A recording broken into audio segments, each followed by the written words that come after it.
Hello everyone, कैसे हैं आप लोग। ये वीडियो उन लोगों के लिए है जो अभी सीपीसीटी का एग्ज़ाम देने वाले हैं, और फर्स्ट सेमेस्टर हो या सेकंड सेमेस्टर हो।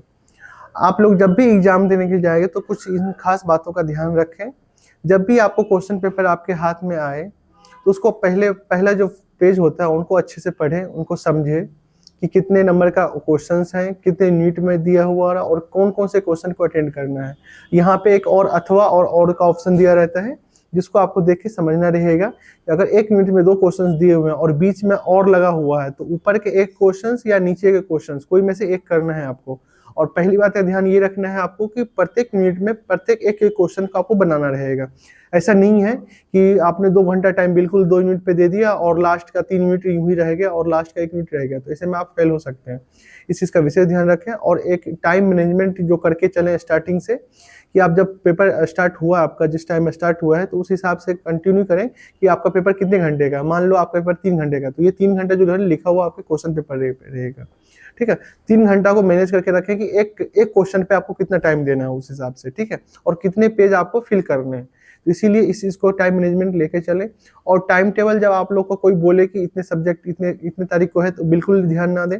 आपका जो ऑफिशियल जो पेज मैंने भेजा है ग्रुप में टाइम टेबल का, उस पे आप समझिए उस चीज़ को कि आपका पेपर किस दिन है। अगर आपको थोड़ा सा भी डाउट लग रहा है तो आप क्लास अटेंड करिए, उस क्लास में मैं पूरा डिटेल्स में बताता हूँ कि कौन सा क्या है।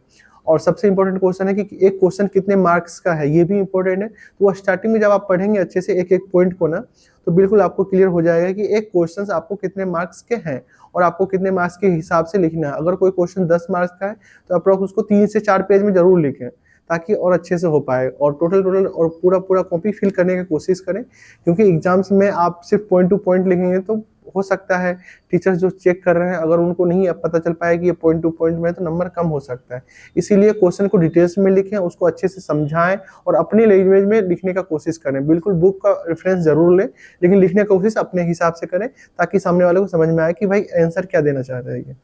ठीक है, और कुछ चीज़ों का ध्यान रखना है कि एडमिट कार्ड आप संभाल के रखिए। एडमिट कार्ड अपने, जैसे आपके पास एडमिट कार्ड आए ना, उसका फर्स्ट ऑप्शन है आपको एक कोई भी ऐप आता है आपके मोबाइल में, स्कैनर करके, डॉक्यूमेंट स्कैनर करके। तो उस डॉक्यूमेंट स्कैनर से आप उस एडमिट कार्ड को स्कैन करके अपने मेल पे रख लिए। कभी कभी क्या होता है, हम लोग कभी जल्दी जल्दी में जा रहे हैं, कहीं जा रहे हैं, तो एडमिट कार्ड घूमने का डर रहता है, तो बिना एडमिट कार्ड के आप बिल्कुल एंट्री नहीं मिलेगी आपको एग्जाम सेंटर में।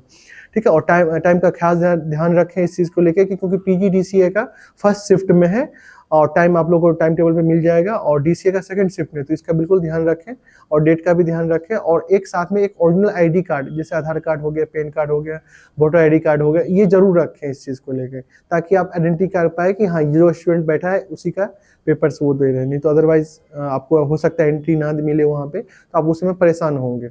और पेन अच्छे से रखें, कम से कम 2 से ज़्यादा पेन रखें, एक सिंगल पेन लेके ना जाएं, ताकि हो सकता है पेन प्रॉब्लम करे तो दूसरे पेन से आप लिख पाओ इस चीज़ के लिए।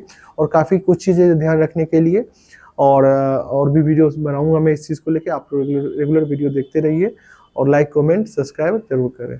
Thank you.